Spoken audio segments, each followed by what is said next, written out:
আমরা মিয়ার বিশ্ববিদ্যালয় থেকে আমাদের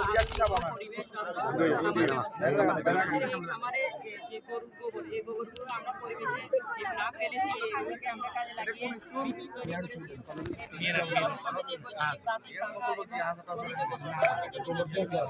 এই বিদ্যুৎ সরবরাহ আমাদের আসলে গোবর নিয়ে জৈব সারে পরিবর্তন করলে এগুলো জৈব সারে পরিণত হবে।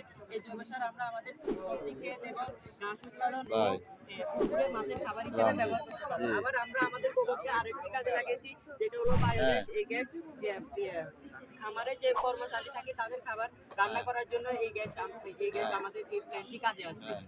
সর্বোপরি বলা যায় আমাদের এই ব্যবস্থাটি একজন উদ্যোক্তা স্বল্প পুঁজিতে নিজের অর্থ অর্জন করতে পারবে এবং এটি শিল্প খাতকে একটি উন্নত করবে।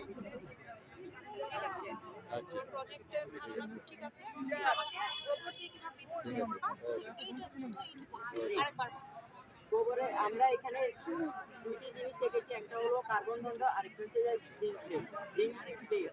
এখানে এটি অ্যানায়নের মাধ্যমে মানে নেগেটিভ যে চার্জগুলো এগুলো এটি সংগ্রহ করবে এবং এটি পজিটিভ যে চার্জগুলো এগুলো সংগ্রহ করবে। এগুলো সংগ্রহ করে এগুলো একটা সিরিজ কানেকশনের মাধ্যমে বিদ্যুৎ তৈরি করবে।